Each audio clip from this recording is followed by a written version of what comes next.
The morning sun touched the white walls of the Moreau mansion, slipping through the tall windows like quiet guests. Outside, birds chirped and the sea breeze carried the smell of salt and pine trees. Inside, everything was still. The house was full of beauty and money, but it felt empty, like a stage waiting for someone to play their part. On the second floor, a young woman sat by a window in her wheelchair, her long hair gently moving in the light wind that entered through the half-open glass. Her name was Isabella Moreau, the only daughter of Victor Moreau, a man whose name meant power in the world of technology. Everyone knew him, the billionaire who built companies that changed lives. But few knew his daughter, who had once dreamed of being a pianist before a car accident stole her ability to walk. The piano still stood in her room, a grand black instrument that had once been her best friend. It used to sing every morning and every night. She used to close her eyes and let her fingers run over the keys like water over stones. Now the piano sat untouched, its glossy surface reflecting her face like a mirror of memories she wished she could forget. Every sound in the house seemed too loud. The ticking of the clock, the faint footsteps of the house staff, the distant hum of the gardener's mower. But the one sound that hurt most was silence, because silence reminded her of everything she had lost. Her nurse, a kind older woman named Clara, came in quietly carrying a tray with breakfast. "Good morning, dear," she said in her gentle voice. Isabella smiled faintly. "Morning, Clara." Clara set the tray on the table beside her and looked at the untouched piano. "Still no music today?" Isabella shook her head. "Not today," she said softly. "Maybe not ever." Clara sighed, wanting to say something comforting, but knowing words often made things worse. "You used to bring this whole house to life with your playing," she said finally. Isabella gave a small, sad smile. "And now I just watch life go by." When Clara left, Isabella turned her wheelchair toward the window. From up there, she could see the ocean and the garden below where the gardener's son sometimes played with his little dog. She watched them with quiet envy. He ran, jumped, and laughed freely as if the world belonged to him. She once felt that way too. Her father, Victor, had done everything money could do to help her walk again. Specialists, surgeries, expensive therapy programs in Europe. But nothing had changed. The doctors had been kind but honest. She would likely never walk again. Victor had taken the news hard. He had built his empire by solving problems. And this was the one thing he couldn't fix. So instead of showing pain, he buried himself in work. He left early, came home late, and filled the house with gifts instead of presents. Expensive wheelchairs, new music equipment, high-end tablets, anything he thought might make her smile. But what Isabella needed wasn't another gift. It was time, warmth, and conversation. She missed her father, the man who once sat beside her during her piano lessons, clapping after every song no matter how imperfect. One afternoon, a soft melody floated up from the grand hall downstairs. Isabella recognized it instantly. The housekeeper's daughter was practicing piano in the living room again. Her father had given the girl permission to use the piano whenever she wanted, thinking it would bring music back to the house. Isabella listened for a few minutes. The girl's playing was full of mistakes, hesitant, uneven, but still full of life. That was what hurt the most. She wheeled herself closer to the top of the stairs and listened, her eyes closed. She imagined her own fingers moving across the keys. She remembered how music once felt like flying, how it carried her somewhere beautiful, somewhere far from the world's noise. But that was before the accident. She could still remember that day too clearly. The sound of rain on the windshield, the flash of headlights, the feeling of spinning, the scream of metal, then darkness. When she woke up in the hospital, her world had changed forever. Now, years later, she still dreamed of running her fingers across the piano keys, but her body refused to cooperate. The nerves in her legs were silent, and even sitting for long periods hurt her back. Her fingers sometimes trembled when she tried to move them with precision. Music had once been her language, but now she couldn't find the words. Later that day, her father came home early, which was rare. His voice echoed through the hallway as he greeted the staff and took a call on his phone. Isabella heard him before she saw him. When he entered her room, he looked tired but tried to smile. "How's my favorite girl?" he asked, walking over and kissing her forehead. "I'm your only girl," she said softly. He chuckled. "True, how was your day?" "The same," she replied, looking away. Quiet. Victor's eyes followed hers to the piano. He hesitated before saying, You could always start again, slowly, maybe with a teacher to help. I've tried that, remember? She said. It doesn't feel the same. He sighed and rubbed the back of his neck. I just hate seeing you like this, Bella. You used to light up this whole place. Now it feels like we're just surviving. I am surviving, she said gently, just not the way you want. He didn't know what to say. Work had taught him how to talk to investors, engineers, CEOs, but not his daughter. Not about pain. So instead, he patted her hand and said, Maybe I'll find someone new, someone who can help you rediscover the music. Dad, she whispered, please don't hire another stranger. I don't want a teacher, I want... Her voice trailed off. You want what? He asked. I just want you to sit with me, she said. Victor looked startled, almost guilty. Of course, he said quickly, but his phone buzzed at that moment. A call from his office. He glanced at the screen, then back at her. I'll be right back, sweetheart, but he didn't come back. Not that night. When dinner time came, Isabella ate alone in her room. She scrolled through old photos on her tablet, her at age 10, smiling proudly beside her piano after her first recital. Her mother was gone now, too. She had passed away years before the accident. It was just her and her father, and even though they lived under the same roof, they felt like strangers sharing a house built of memories and silence. She put the tablet aside and looked out the window again. The moon had risen, painting the garden silver. Somewhere in the distance, the faint sound of piano notes drifted from downstairs again. She didn't know who was playing this time, maybe the housekeeper's daughter again. For a moment, she wanted to shout and tell them to stop, that the sound was too painful. But she didn't, because deep down, the music still called to her. It reminded her of who she used to be, and a small part of her didn't want to lose that connection completely. She reached for a piece of paper from her bedside drawer and began to write. Not a song, but a few words. One day I'll play again. She looked at the sentence for a long time. Then she folded it carefully and placed it inside the piano's sheet holder. It was a promise she didn't fully believe yet, but writing it made her heart feel a little lighter. As she sat in the soft glow of her lamp, she thought about how the world outside kept moving while hers stayed still. She didn't know that soon. A stranger would walk into her life, someone who didn't see her as broken, someone who would remind her that music wasn't only about perfect fingers, but about feeling. But for now, she just closed her eyes and listened to the night, the waves against the rocks, the faint music downstairs, and her own heartbeat, quiet but steady, whispering that maybe, just maybe, life still had a song left for her. A week later, the Moreau mansion was busy again. Workers moved in and out, preparing for a small event that Victor was hosting for the Moreau Foundation's new scholarship program. The program helped children from less privileged homes learn music, something Victor said was inspired by Isabella's passion. He meant well, but Isabella felt strange about it. It reminded her of the world she could no longer be part of, the stage, the applause, the lessons. That morning, Clara helped her get ready. She brushed Isabella's hair and chose a soft blue dress for her. You should come downstairs today, she said kindly. Your father would like that. I'll just stay near the window, Isabella said quietly. It's easier to watch from there. Clara gave a small smile. Watching isn't the same as living, dear. I know, Isabella said, though her voice was barely a whisper. By the afternoon, cars began arriving. Parents stepped out with their children, some shy, some full of excitement. Laughter filled the air.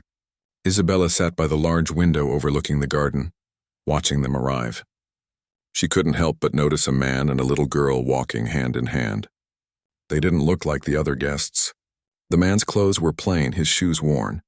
The girl carried a small keyboard in her arms, holding it carefully like treasure. Isabella watched as they spoke to the staff at the entrance. The man smiled politely, but it was clear he felt out of place. The girl looked around with wide eyes, amazed by the size of the mansion. Something about them caught Isabella's attention. They didn't seem like people who belonged in her father's circle, but there was a quiet grace about them. Later, from her place near the piano room, Isabella heard the girl playing. The sound was hesitant, each note unsure, but there was something honest about it, something that reminded her of how she used to play when she was small.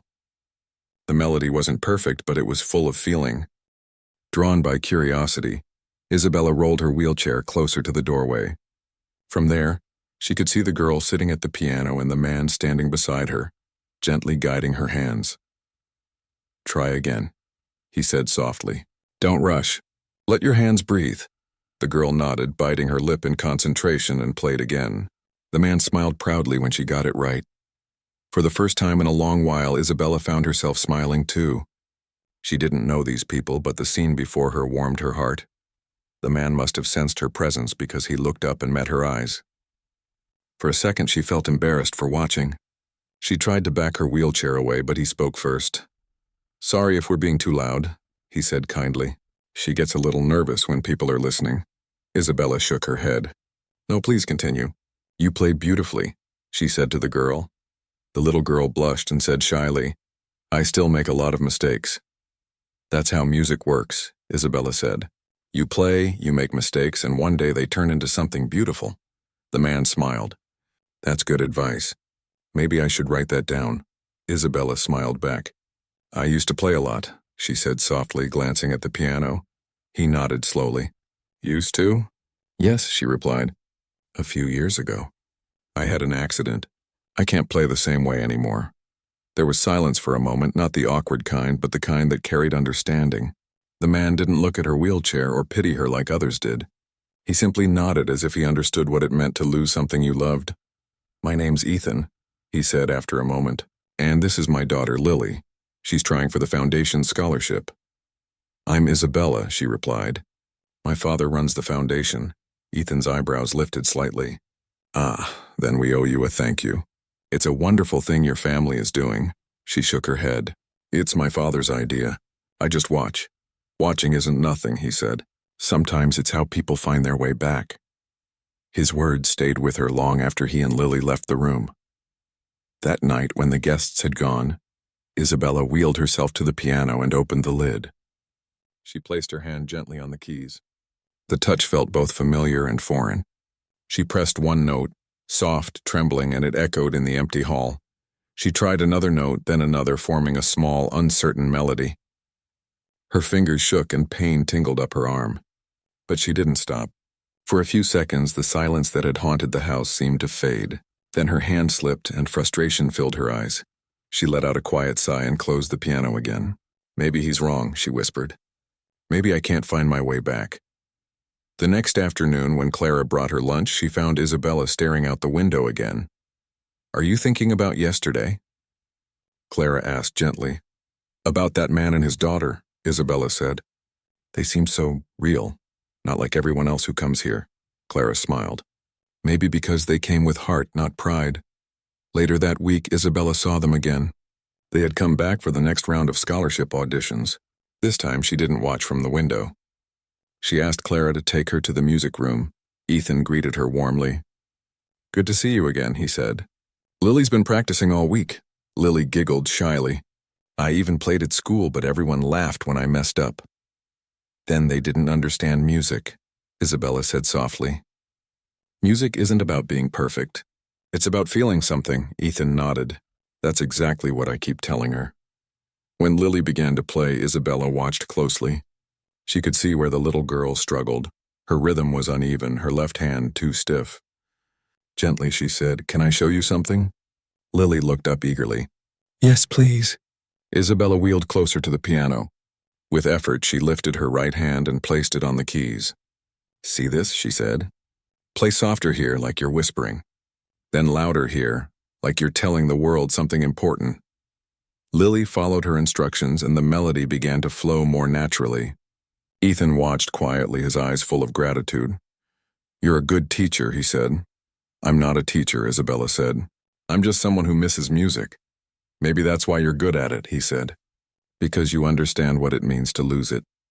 She looked at him, surprised by the honesty in his voice. Most people spoke to her like she was fragile, someone to protect. But Ethan spoke to her like an equal. It felt strange and comforting all at once. Over the next few weeks, Ethan and Lily continued visiting for lessons and auditions. Isabella found herself looking forward to those afternoons more than anything else. She started practicing small hand movements at night, trying to build strength in her fingers again. The old feeling, the connection between her and the music, was slowly returning. One day, Ethan brought her a small, lightweight keyboard. It's a bit different, he said. It's designed for people who have limited mobility. You can play it with one hand if you like. Isabella hesitated. I don't know. Just try, he said with a gentle smile. No pressure. If you don't like it, I'll take it back. She placed her hand on it and pressed a single note. The sound was small, but it felt like something waking up inside her. She played another, then another. Soon she was forming a melody. A simple one, but enough to bring tears to her eyes. Ethan didn't say anything. He just stood beside her, letting her have that moment. When she finally stopped, she looked up at him. I didn't think I'd ever play again, she said quietly. You just did, he replied. For the first time in years, Isabella laughed. Not the polite laugh she used for guests, but a real one that came from deep inside. Clara, who had been watching from the doorway, smiled softly and wiped her eyes. That night, Isabella wrote something new on the piece of paper she had hidden inside her piano. Maybe this is the beginning. And without realizing it, her life had already started to change. The days began to pass differently at the Moreau mansion. The quiet halls that once felt heavy with silence now carried faint sounds of music again. Not perfect, not polished, but alive. Every afternoon the front door opened and Ethan and his daughter Lily came in with bright smiles. Clara would bring tea and biscuits, and Isabella would already be waiting near the piano, her small keyboard set up beside it. It became their quiet routine, something that gave her a reason to wake up each morning. The first few sessions were simple. Ethan would help Lily practice scales, and Isabella would watch, occasionally giving gentle advice. But soon Ethan started encouraging Isabella to play along, even if just a few notes at a time. Don't think about playing it right, he said one day. Just play what feels right. She hesitated at first. Her fingers weren't strong anymore, and she often missed the keys or pressed the wrong ones. But Ethan never corrected her harshly. He would smile and say, "That's part of the music. Mistakes make it human." Sometimes he'd play the guitar beside her, filling the room with a soft rhythm while she tried to match it on her keyboard. For the first time in years, Isabella felt like she was part of something again, something that wasn't about wealth, therapy, or pity. It was just people sharing music and laughter. Lily adored Isabella. She would run up to her every time, full of stories about school and friends. I told my teacher, "You're teaching me how to play better," she said proudly one afternoon. "I'm not teaching you," Isabella laughed. "You're teaching me how to smile again." Lily giggled, not fully understanding but happy all the same. When Ethan played, Isabella often found herself studying him quietly. He wasn't like anyone else who visited the mansion. He didn't care about money or names. He cared about his daughter, about kindness, about small things. His hands were rough from work, his shirt sleeves often rolled up. But there was something warm about the way he carried himself. Patient, grounded, real. One afternoon as they played, a soft rain began to fall outside. The sound mixed beautifully with the piano and guitar.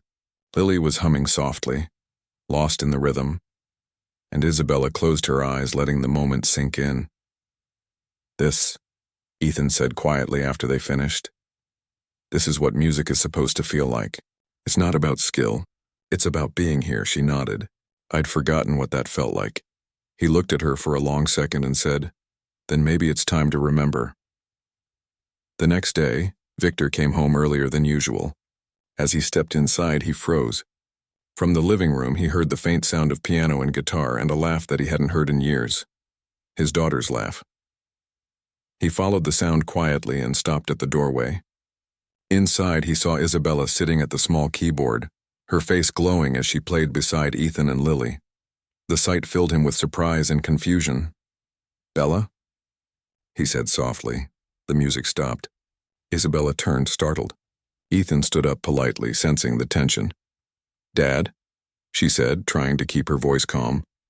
"This is Ethan and his daughter, Lily. They've been coming for her music lessons." Victor's eyes narrowed. "Music lessons? In my house?" "Dad, it's not what you think," Isabella said quickly. "They've been helping me too." Ethan stepped forward. "Sir, I didn't mean to overstep. Your daughter," but Victor cut him off. "I think it's time you leave. I didn't hire you to teach my daughter." "Dad, please," Isabella said, her voice trembling. "He's not just teaching. He's helping me play again." Victor looked at her keyboard, then at Ethan. You think some stranger can fix what doctors couldn't? It's not about fixing, Isabella said quietly. It's about feeling alive again. For a moment, no one spoke. The rain outside grew heavier, tapping against the windows like restless fingers. Ethan met Victor's gaze calmly. Mr. Moreau, I'm not here for anything except music. Your daughter has more strength than she realizes. I just helped her see it. Victor said nothing. He turned away, his jaw tight. Clara will show you out. Isabella's eyes filled with tears. Dad, please don't do this. But Ethan gently touched her shoulder. It's all right, he said softly. Sometimes people just need time to understand. He turned to Lily and said, Come on, sweetheart. Before leaving, Lily ran up to Isabella and hugged her. I'll come back, right? She whispered. Isabella hugged her back tightly. I hope so. When the door closed, the silence returned, thick, heavy, unbearable. Isabella turned to her father, anger and sadness mixing in her chest. Why did you do that? She asked quietly. I'm protecting you, he said. You've been through enough. You don't need strangers giving you false hope. False hope? She said bitterly. He's the only one who made me feel like myself again. Victor's face softened, but his voice stayed firm. You don't understand. The world isn't kind, Bella. People take advantage. I can't let that happen to you. You've already taken away enough, she whispered. You took away music, friends, everything. All because you think you're protecting me. She turned her wheelchair toward the piano, pressed a single key, and said, This is all I have left, and I won't let you take that too. That night, Victor sat alone in his study. The sound of the rain outside matched the weight in his chest. He wasn't angry anymore, just afraid. He had spent years trying to shield his daughter from pain, but now he realized he had also shielded her from living. Upstairs, Isabella couldn't sleep. She replayed every moment in her mind. Ethan's calm voice, Lily's laugh, the music they made together. The house felt emptier than ever. On her bedside table was the small keyboard Ethan had given her. She reached for it and turned it on. The soft hum of power filled the quiet room. Slowly, she began to play the melody they had created together. Her fingers trembled, but she didn't stop. Halfway through, she began to cry. Not because she was sad, but because she could finally feel something again. Every note was a memory, every sound a reminder that she wasn't broken beyond repair. The next morning, she made a decision. She recorded a short video on her tablet, just her and the keyboard playing the song Ethan had taught her. It wasn't perfect, but it was real. After she finished, she looked straight into the camera and said, To anyone who's ever felt stuck, sometimes all it takes is one person who believes in you. She sent the video to her father before she could change her mind. Victor watched it later that night. He didn't move for a long time. The sound of his daughter's music filled his office, echoing through the walls. When the video ended, he pressed play again. Something inside him broke, or maybe healed. He realized then that what his daughter needed wasn't protection. It was permission. 2 days later, as Isabella sat by the window, Clara came in with a small smile. Someone's here to see you, she said. Isabella turned, surprised. Who? Clara moved aside, and there they were, Ethan and Lily standing in the doorway with the same warm smiles as before. I didn't think we'd be welcome again, Ethan said gently. But your father called us. Isabella blinked in disbelief. He did? Ethan nodded. He said he owes both of us an apology. She couldn't speak for a moment. Her heart felt full and light all at once. Victor stepped into the room a moment later, his expression soft and humble. I saw your video, he said quietly. You're right. I've been trying to protect you when I should have been helping you live. Isabella smiled through tears. It's okay, Dad. He walked over and placed his hand on her shoulder. Play for me again? She turned to Ethan, who smiled and nodded. She placed her hands on the keyboard and began to play. This time her father didn't just watch, and he listened. Every note told their story, of loss, love, and a small spark that refused to die. And as the music filled the house again, Isabella knew something had changed forever. The next few days were filled with music, laughter, and cautious excitement. Isabella had begun to reclaim a part of her life she thought she had lost forever. The small keyboard Ethan had given her sat by the grand piano, ready every afternoon for practice. Lily continued her lessons, giggling as she learned new songs, and Ethan remained patient, guiding both of them without any sense of hurry. But the peace didn't last long. One morning, Victor's assistant came into Isabella's room with a note. She looked at it, confused. The handwriting was her father's. She opened it slowly. Ethan and Lily are not allowed to visit anymore. Effective immediately, her heart sank. She read the words again, hoping somehow she had misunderstood them. But no, the instructions were clear. When Victor arrived that afternoon, the tension in the house was thick. He looked tired and worried, but firm. "Isabella," he said, "I'm doing this for your own good. You can't let strangers come in and influence you. You need to focus on real therapy, proper lessons, things that matter." "Dad, he's not a stranger," Isabella said, her voice shaking. "He's the only person who helped me feel like myself again. And Lily, she's like a little sister to me. You can't just take that away." Victor's face hardened. "You don't understand. I know what's best for you. You're too fragile for distractions. We need to keep control or you'll just get hurt again." "Control?" she whispered, more to herself than to him. "You've been controlling my life since the accident. Do you even realize what it's done to me?" Victor didn't answer. He just looked down, frowning, and left the room. The door clicked shut, leaving Isabella alone with her heartbreak. She wheeled herself to the piano and pressed a key softly. The sound felt hollow. She had felt so close to reclaiming music, and now it seemed like the door was being slammed shut again. She pressed more keys, forming a small melody, her fingers trembling. The music was raw, imperfect, but it was hers. Later that evening, Clara came into her room quietly. "Don't let him take this from you," she whispered. "Music is yours, not his." Isabella nodded, grateful for Clara's gentle support. But she knew standing up to her father wasn't going to be easy. Victor was stubborn, used to getting what he wanted, and deeply convinced that he was protecting her. The next day, Ethan and Lily arrived as usual, unaware of the ban. Isabella's heart jumped at the sight of them. "Wait!" she called, struggling to get her wheelchair closer to the door. Ethan looked concerned. "Is everything okay?" I don't know," she said. "My father. He said you can't come anymore." Lily's eyes filled with tears.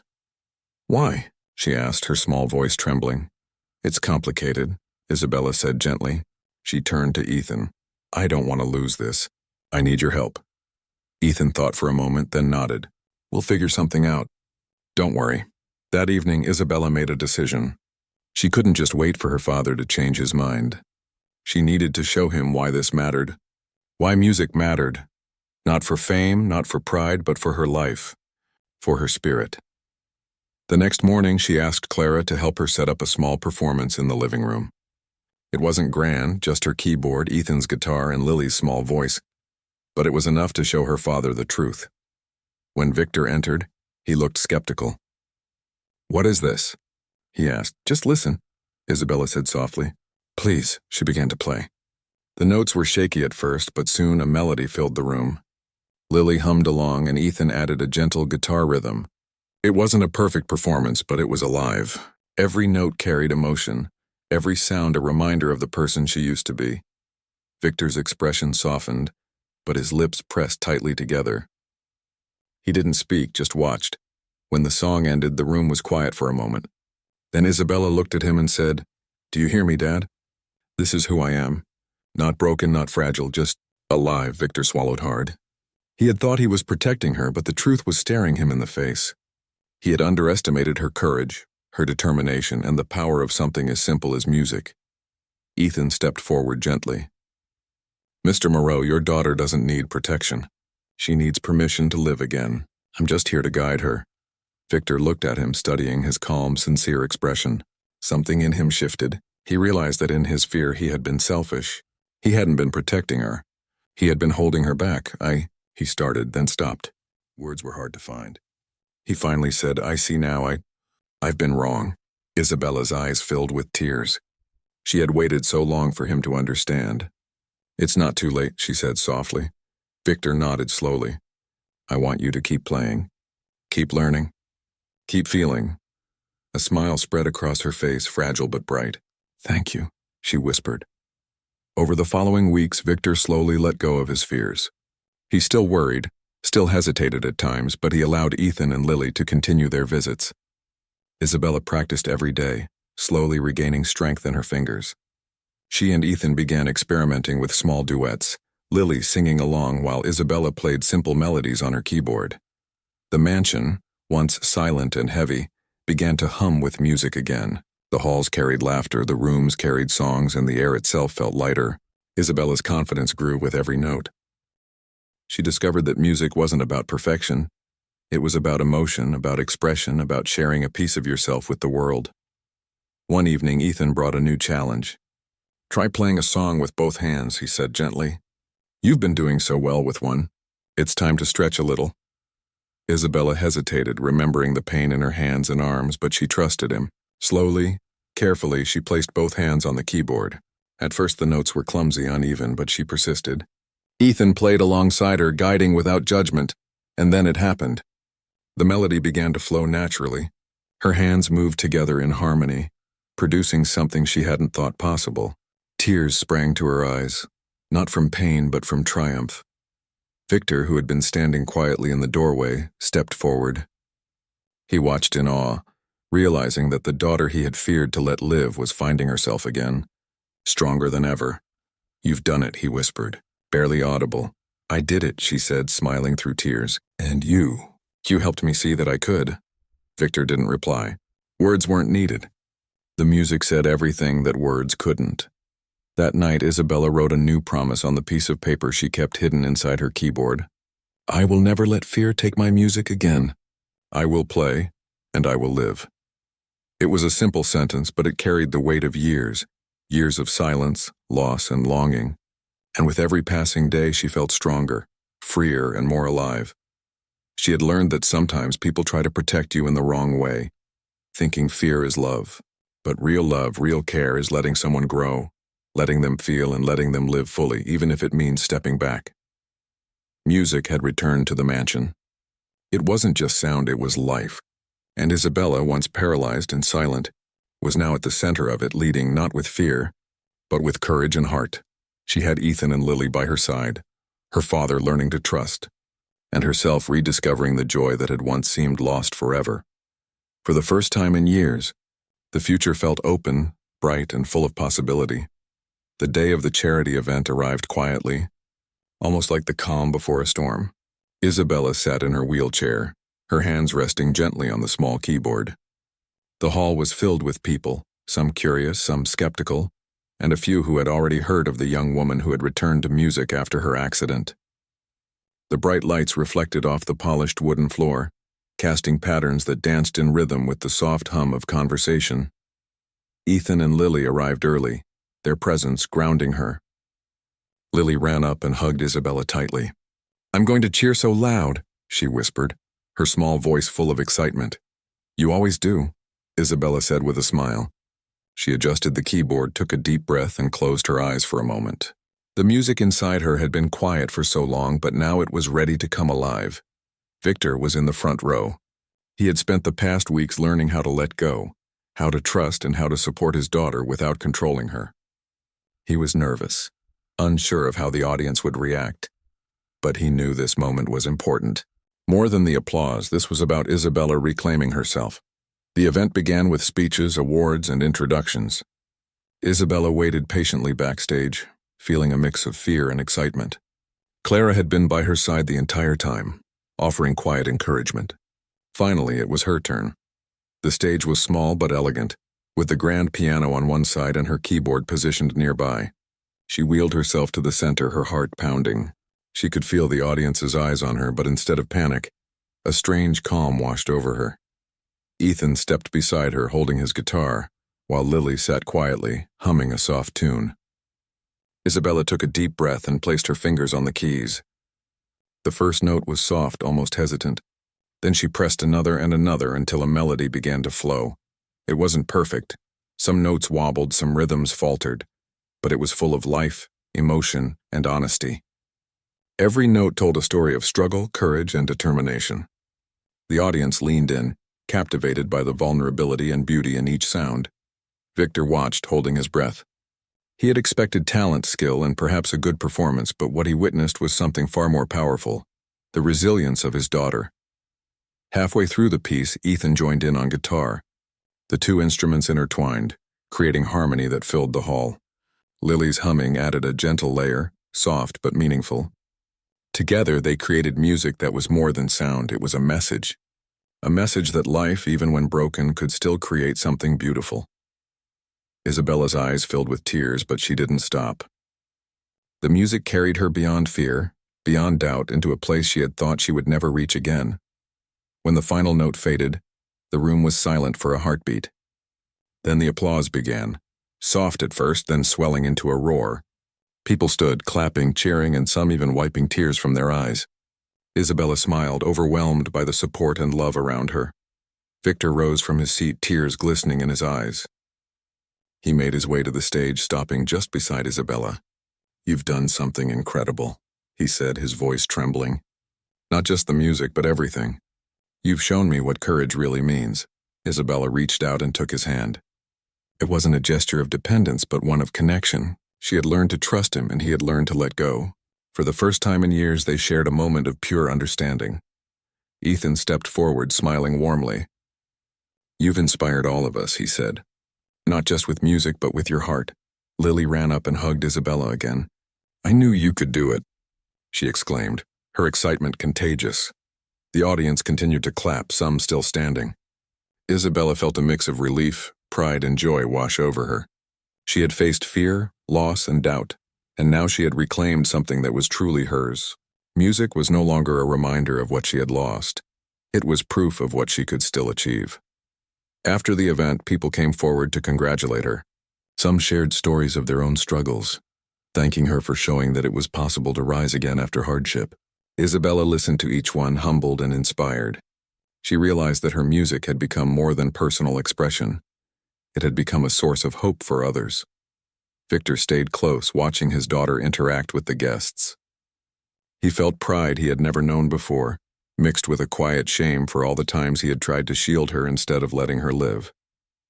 But those feelings were quickly replaced with gratitude for the people who had come into her life and reminded her of the joy and freedom she deserved. Later, when the hall had emptied, Isabella, Ethan, and Lily sat quietly on the stage. The lights were dimmed, leaving only the soft glow of the spotlights on the piano and keyboard.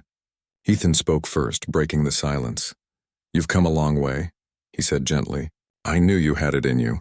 Isabella laughed softly. "I didn't think I could do it. But having you both here, it made all the difference." Lily leaned her head against Isabella's arm. "I knew you could. I always knew." Victor knelt beside them, his hand resting lightly on Isabella's shoulder.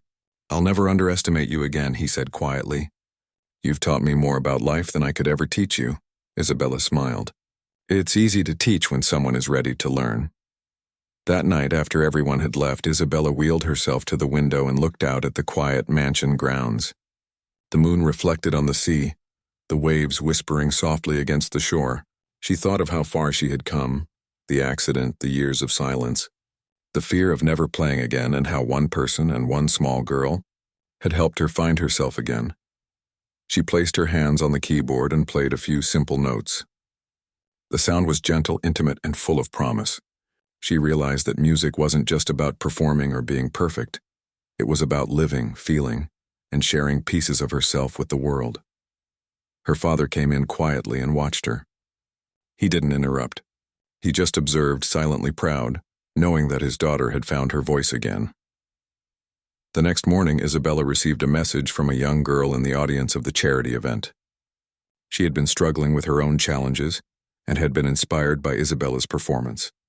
Isabella smiled and replied, encouraging her to never give up. She realized then that music was not only her path to healing, but also a way to touch others' lives, to give hope to those who felt trapped by fear or doubt. Weeks later, the mansion was alive with music once again. Isabella, Ethan, and Lily continued their lessons and practices. Victor occasionally joined in, quietly listening or playing a few notes on the grand piano. Clara always stayed nearby, smiling at the warmth that had returned to the house.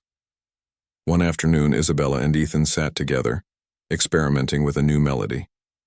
"Do you think we could perform together someday?" she asked. Ethan smiled. "I think the world would love to hear it. You've got a gift and you've learned how to share it." Isabella nodded. "I've learned that it's not about being perfect. It's about feeling alive and letting others feel it too."